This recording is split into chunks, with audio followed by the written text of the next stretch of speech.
चुनाव प्रचार 5 बजे के बाद थम गया। अब 5 को चुनाव का मतदान और फिर 8 को रिजल्ट। हर बार की तरह इस बार भी दिल्ली में दलित वोट बैंक को ही अपने पक्ष में करने की कोशिश ही रही। दिल्ली में 17% दलित मतदाता है, 600 के करीब झुग्गियाँ और 1700 के लगभग कच्ची कॉलोनियाँ। हर बार की तरह इन्हीं पर कोशिश की जाती है, कमोबेश सभी पार्टियों द्वारा जोर आजमाइश की। और इस बार भी महर्षि वाल्मीकि मंदिर तो कमोबेश सभी पार्टियां अपना माथा टेकने आई हैं। और अरविंद केजरीवाल ने तो 2013 में अपने चुनाव चिन्ह झाड़ू का लॉन्च हरिजन वाल्मीकि बस्ती में झाड़ू लगा कर किया था। यूं 1993 में भाजपा 49 सीट लेकर सत्ता में आई थी और 1998 में कांग्रेस 52 सीट लेकर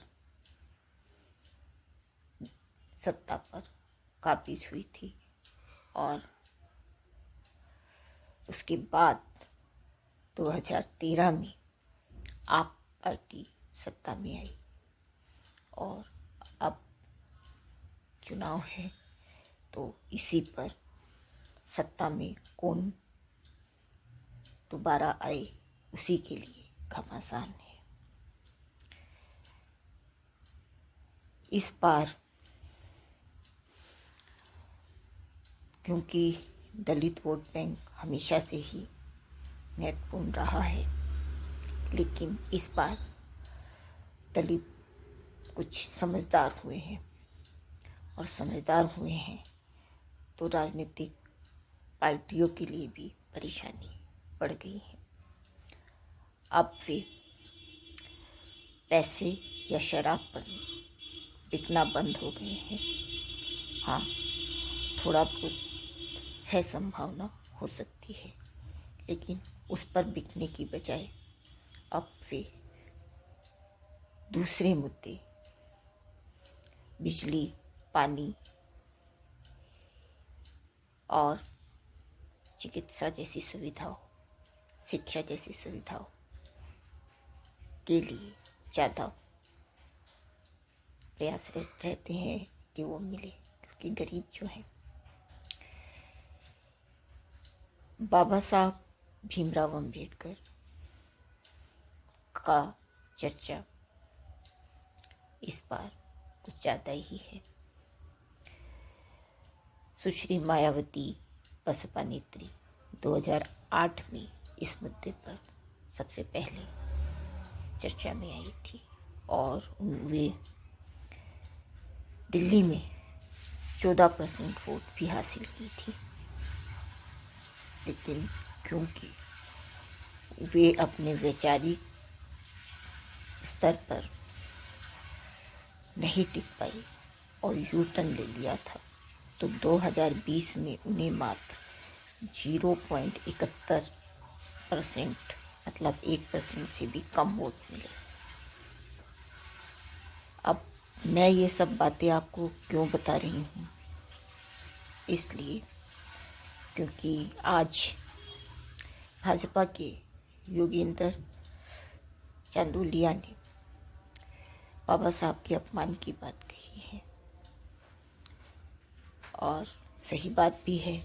दलित हैं तो बाबा साहब का अपमान मैं या कोई भी बर्दाश्त नहीं कर सकता, करना भी नहीं चाहिए। आत्मसम्मान सबसे बड़ी चीज है। दिल्ली की जनता ने मन बना लिया था, डॉक्टर भीमराव अंबेडकर केवल अनुसूचित जाति के नहीं, डॉक्टर भीमराव अंबेडकर का सम्मान पूरा देश करता है। वो भारत के निर्माता थे। और लेकिन 1993 में भाजपा की सरकार रही है, बाबा साहब कहीं नहीं थे। उसके बाद 1998 में कांग्रेस की सरकार रही है, बाबा साहब कहीं नहीं थे। अब 2013 से आम आदमी पार्टी की सरकार है, तब बाबा साहब स्कूलों में पढ़ाए जाते हैं। मैं जब छोटी थी, बचपन में, मैंने महात्मा गांधी की प्रतियोगिताओं में भाग तक लिया है, पर प्रस्तावना तो पढ़ाई जाती थी स्कूलों में, लेकिन इसके अलावा मुझे बाबा साहब की कोई जानकारी नहीं थी। आज है। और अगर जो आज के समय में स्कूलों में बाबा साहब पढ़ाए जा रहे हैं, तो निस्संदेह इसका श्रेय आम आदमी पार्टी को जाता है। मैं किसी राजनीतिक दल से संबंधित नहीं हूँ, यहाँ स्पष्ट कर दूँ, लेकिन हाँ, मैं अपने दलित हितों के प्रति जरूर जागरूक हूँ, और एक इंसानियत धर्म भी होता है, उसके प्रति भी जागरूक हूँ। बस यह बात मैं इसीलिए कह रही हूँ। मैं एक पत्रकार हूँ, सामाजिक कार्यकर्ता हूँ, और एक दलित होने के नाते मैं ये जानती हूँ कि बाबा साहब का कहाँ कहाँ अपमान हुआ है और कहाँ कहाँ सम्मान। बाबा साहब अगर आज चाहे कैसे भी ऑफिसों में शहीद आजम भगत सिंह के साथ तस्वीर लगाई जाती है, तो यह श्रेय आम आदमी पार्टी को जाता है, और किसी अन्य पार्टी ने ऐसा नहीं किया।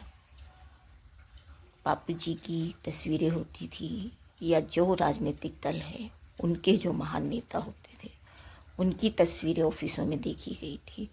लेकिन हाँ, बाबा साहब भीमराव अंबेडकर और शहीद आजम भगत सिंह की तस्वीरें सिर्फ आम आदमी पार्टी के कार्यालयों में देखी गई, घरों में देखी गई।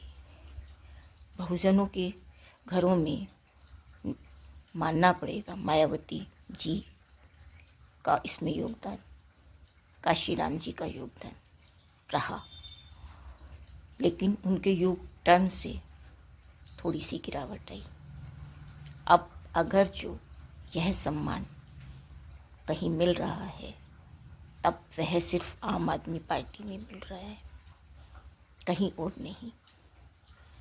और यह मैं एक जागरूक महिला पत्रकार, सामाजिक कार्यकर्ता और दलित समाज में पैदा हुई महिला होने के कारण कह रही हूँ। अब यह है, आम मतदाता को तय करना है कि कौन उनके लिए खास है और कौन आम। मैं तो सिर्फ अपनी बात कर रही हूँ। मैं सुनीता राजेश्वर, अध्यक्ष परिणय। जय हिंद, जय भारत।